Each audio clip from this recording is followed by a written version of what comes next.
So basically, this is the primary system that is continuously active and is stimulated by the environment, including the geomagnetic field, the lunar field, the solar field, the cosmic field. All influences are affecting that hypothalamus and the interoceptive system. And the cortical system is mainly based on memory and sort of what if situations. What if I do this, then this may happen, that sort of thing. This is like a funnel. See the back part of the brain, angular gyrus, supramarginal gyrus, somatic interpretative area, visual interpretation, auditory interpretation. It's like all the extrasensory, extroceptive input comes to the posterior parietal area. The anterior prefrontal area does the planning and action, planning of action. Then this is the Broca's area. Sorry. This is the Broca's area and Wernicke's area. Wernicke's area is where there is comprehension of language and words and selection of words, selection of concepts. And Broca's area is the expression of words, you may say.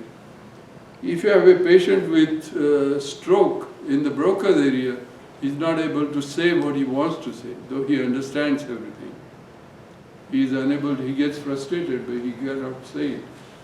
If you have a stroke in the Wernicke's area, then the patient keeps talking about 100 different things, but if you ask him a question, he cannot figure out what you are asking because there is no comprehension.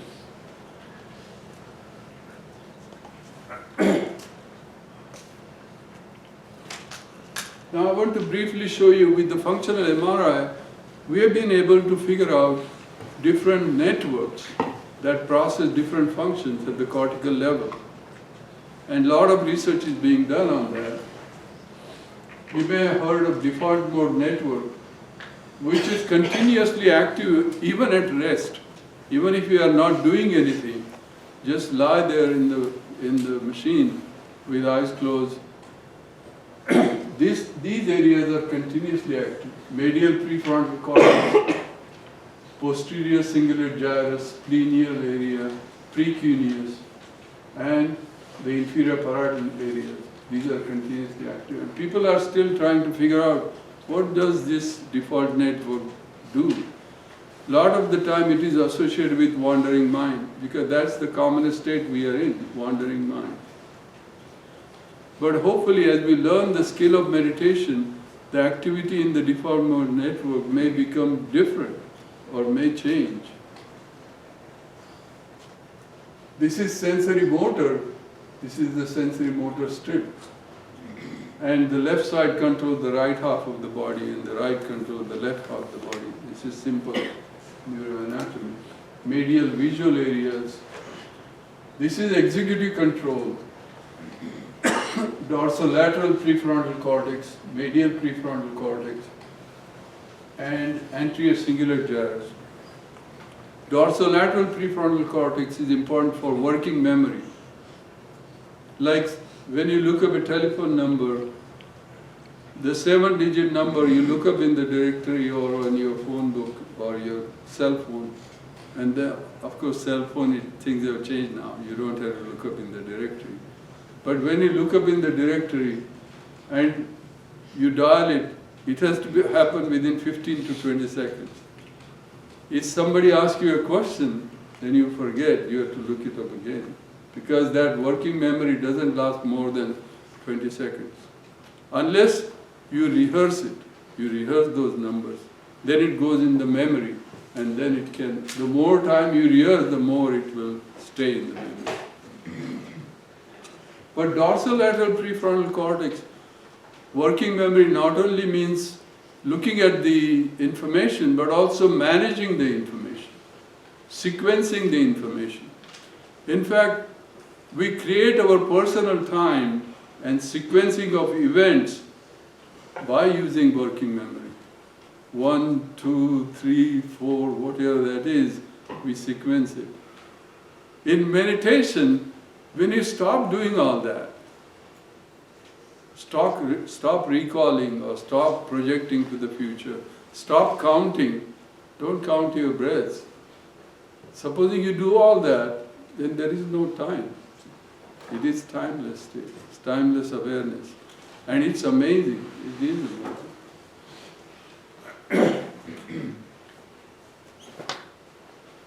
Now this is the left frontoparietal area, this is the right frontoparietal area, auditory cortex, and temporoparietal network.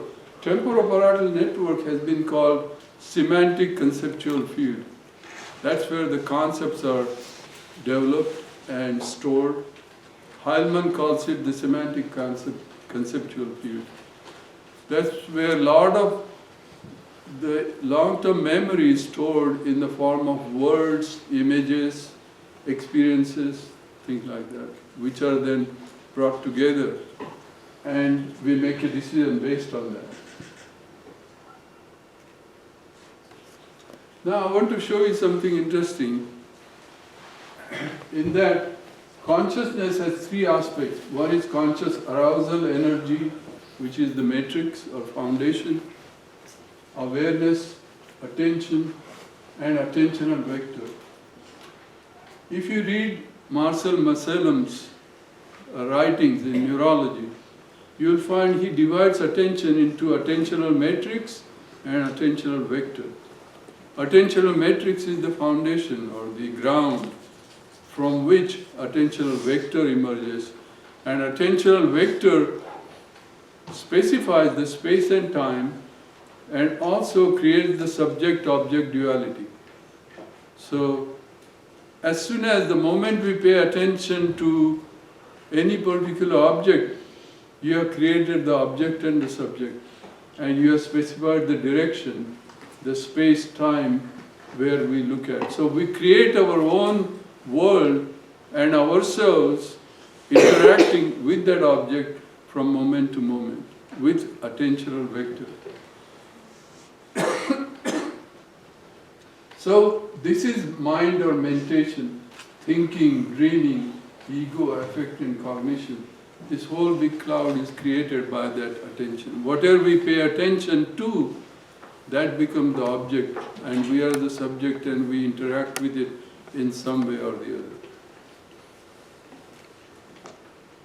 other. We should also understand that there are three clocks of time perception.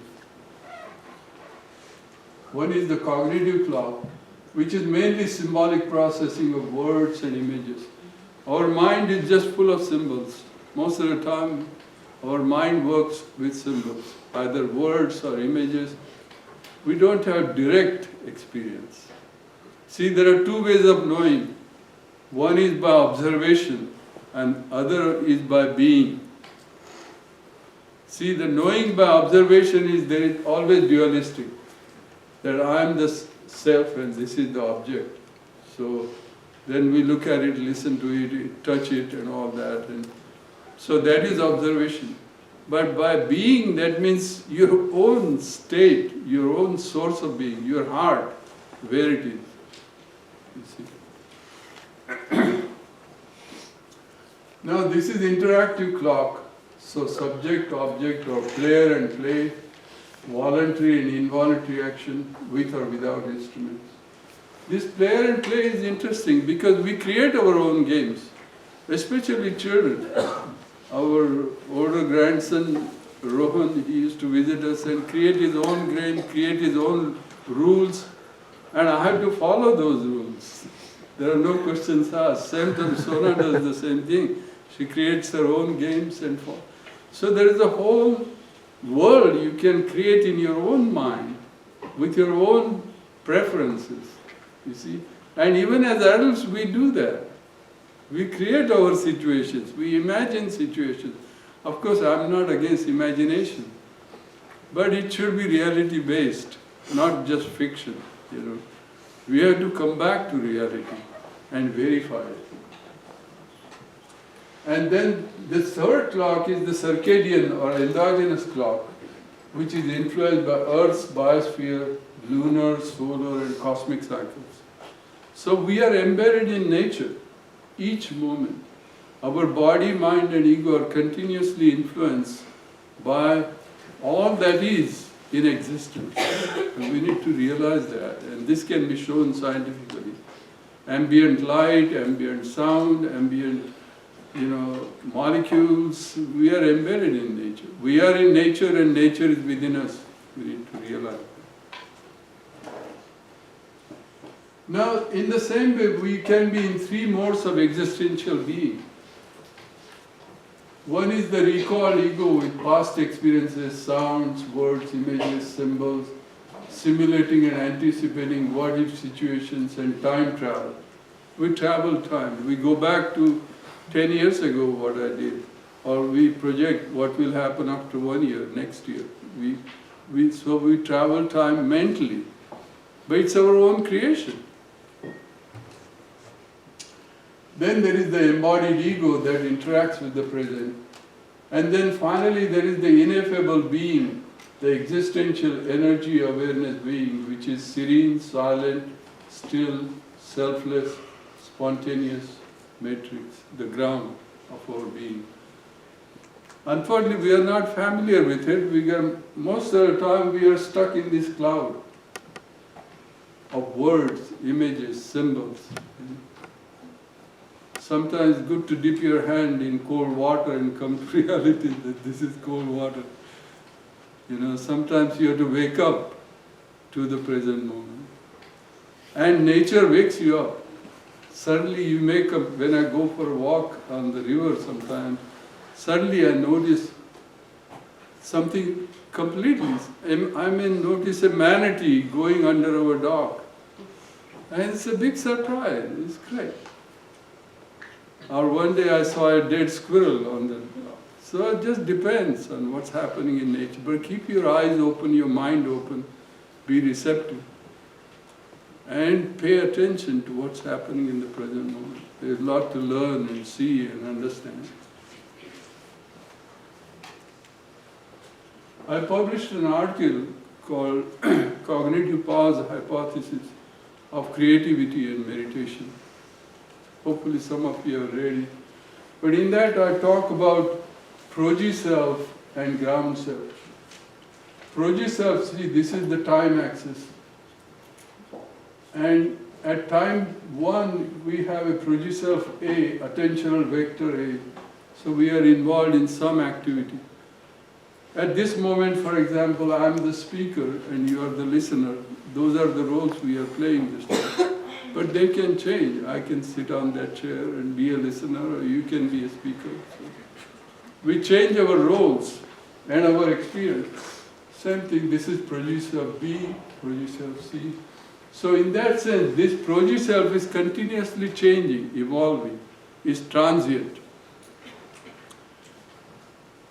But the ground self or the matrix attentiveness is continuous from our birth till death, so far as we know. Because that's why we have this feeling that I'm the same person that I was when I was 5 years old. In fact, when I was 17 years old and I was graduating from high school, I was telling my friend that I want to know myself. You see, mala bheta jahe. I want to meet myself. That was my kind of dream. And that drove me to neuroscience and all the neuro development. Now, this is another poem I wrote. It's called Self-Singularity. And this is one of the meditative experiences. Speaking to myself about me, you, and others has paused. Spinning of me and my world around myself has stopped. Observing the other has vanished in the spontaneous self-integration where no wish or fear dominated. What remains was the empty, or rather full experience of the blissful and ineffable self-singularity a creative self-integrated state, Chit Ghar. You see, that is the profound state that you can arrive at. You can, in fact, it is always there, but it's covered up by these clouds of words and images and thoughts and reactions and all that. When all that dust settles, you are always that. You see? So I created this diagram about it, and you can see that this is source and this is self-differentiation. This is sync and self-integration. And here we are with some things we like and some things we don't like, and there is always this emotional distance between we and them, or me and you. You know, there is always this emotional distance, or subject and object. We always have this sense of duality. Now, as you go into meditation, this distance gets less and less till you reach this infinitesimal point, infinite point, in which you are one with everything that exists. That is the sense of oneness or unity which you have.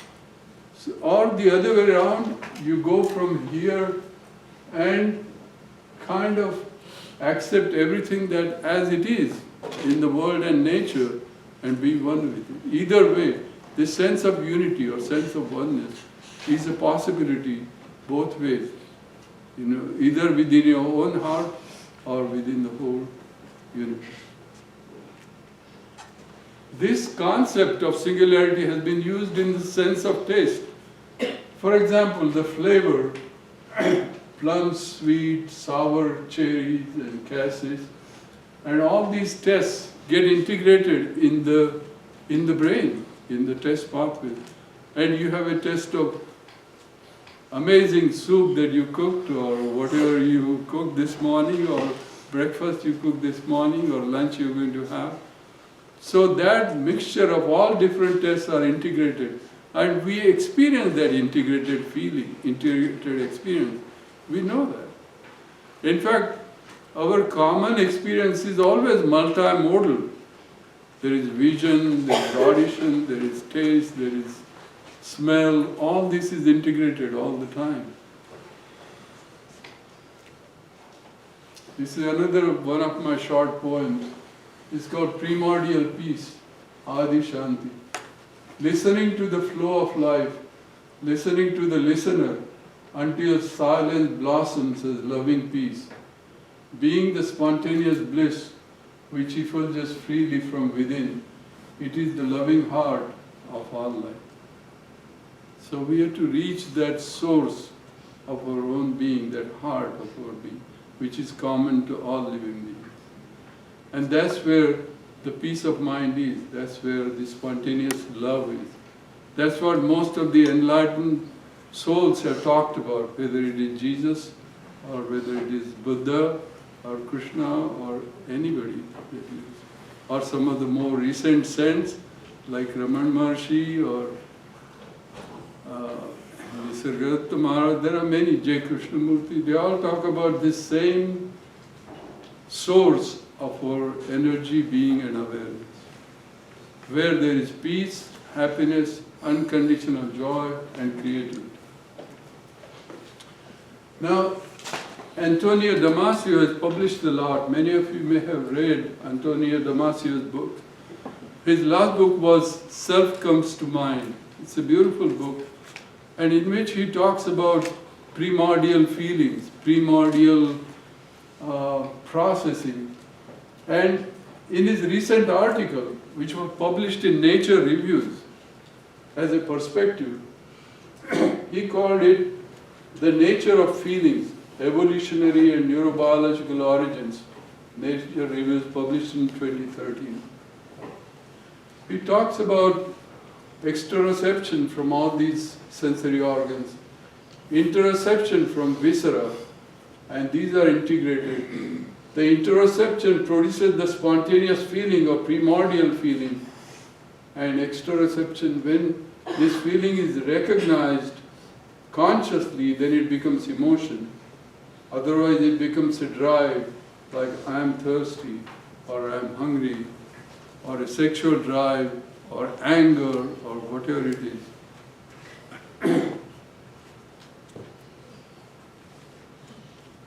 It's very important to read. I've written something about primordial feelings. And in meditation, you can reach that level of primordial feeling, which is spontaneous. Spontaneity is the essence of meditation. Interestingly, we are always, the vagus nerve and the glossopharyngeal nerve continuously collects information from our guts, heart, lungs, and all that, and takes it to the interoceptive network. Nucleus tractus solitarius, or NTS, I'll show you that. Sympathetic nervous system acts periodically, like a stress response, like a challenge, whatever it is. But parasympathetic is continuously active, continuously adjusting, continuously normalizing our body, mind, and ego. There is this homeostatic response, always trying to bring it back. Whenever we are flared up, it tries to bring it back to the normal level, to the ground level. In the nucleus tractus solitarius, there is a release of neurotransmitter called glutamate. Glutamate and GABA, those are the two that act continuously as a balance at the cortical level. I'll show you that. See, this is, so we can either be distressed or we can be satisfied, satiety or distress. And this vagal afferent input has cardiovascular tone, satiety and respiratory tone. It continuously adjusting multiple functions based on the gradient of glutamate at this synaptic junction in the NTS and the further network, which I'll show you. Brainstem, of course, is very complex. There are hardly any really authoritative books on brainstem, just pure brainstem, because it's so complex. But it has respiratory center, cardiovascular center, pneumotaxic center, urinary bladder control, sympathetic, parasympathetic, heat control, water balance, feeding control. This is in the hypothalamus, and then the pituitary gland. Hypothalamus controls amazing center. The circadian rhythm is in the suprachiasmatic nucleus of the hypothalamus. So our sleep-wake cycle, temperature cycle, our level of consciousness, everything depends on this limbic hypothalamic system and the reticular activating system. Again, our drive to either approach or avoid depends on it. Now, this is a diagram of the interoceptive network that Damasio proposed, which is very interesting. We continuously have an input from internal milieu interior, which is the extracellular fluid, including CSF, that is continuously influencing our neurons, cortical neurons, brainstem neurons, whole nervous system. It depends on the temperature, pH, the sodium, potassium, chloride, all that composition of our chemistry. That stimulates, this is area postrema, which is chemosensitive. This is viscera, vagus nerve, visceral sensation, nucleus tractus solitarius, parabrachial nucleus, periaqueductal gray, hypothalamus, thalamic nucleus, posterior insula, anterior insula, and other cortical areas. Superior colliculus. So at the brainstem subcortical level, there is this continuous generation of awareness as well as feelings. What we are depends on this continuous generation. It's like a wellspring within. If this is damaged, you are dead, you are finished, nothing. There is no brain, there is no mind, there is nothing there. But so long as you are living, this aliveness is an amazing thing.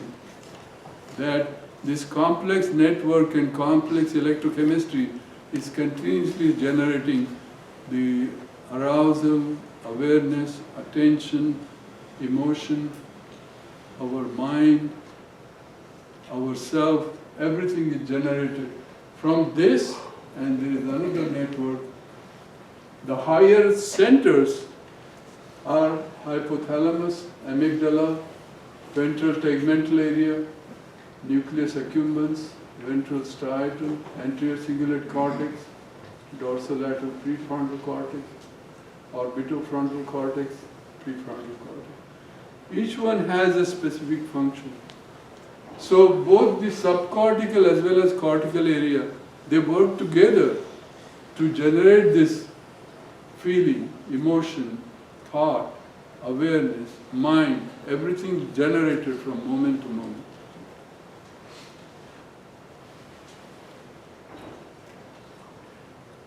It is like this. This is the reticular activating system in the upper part of the pons and the midbrain.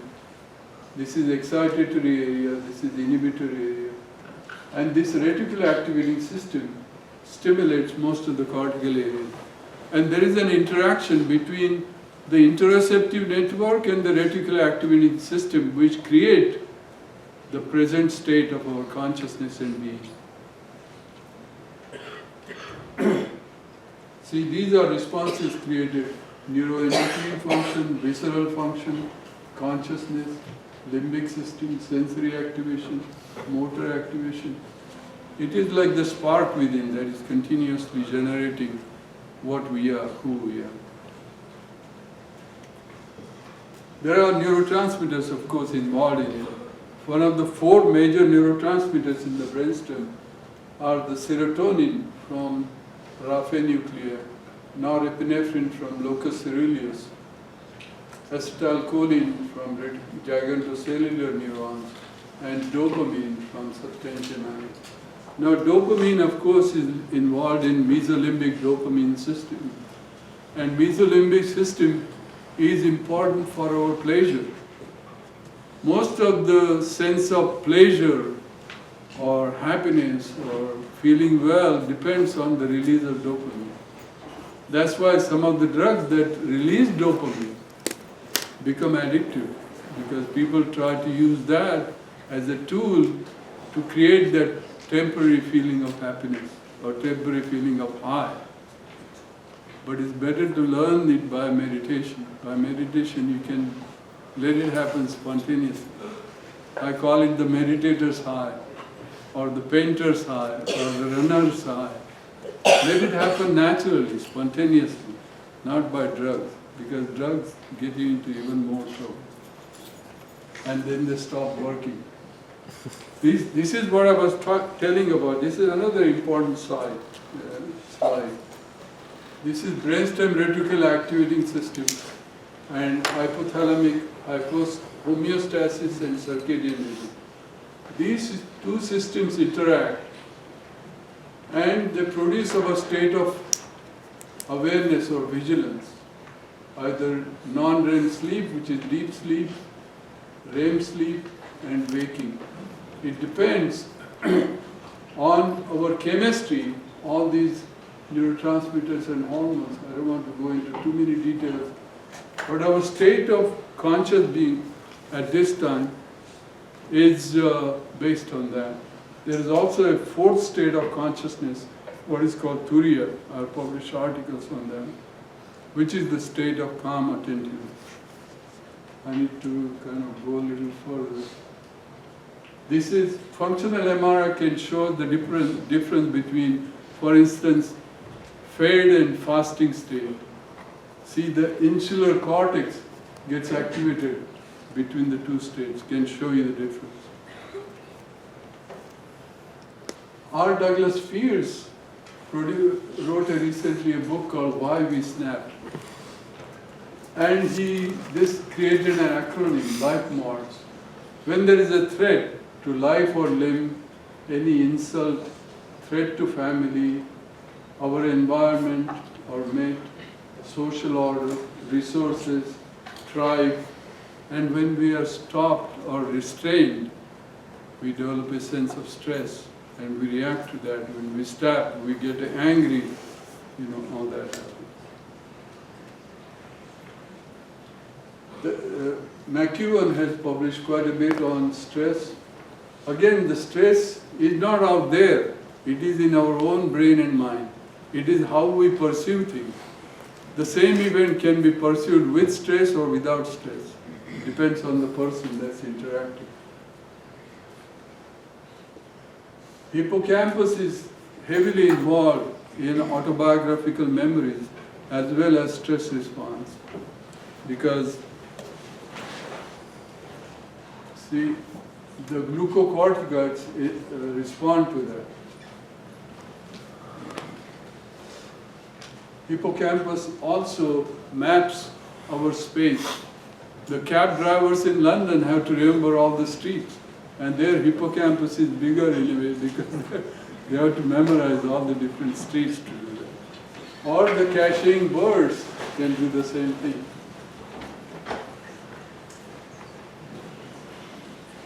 There is a difference between conscious state and unconscious state, and you can show that by functional MRI.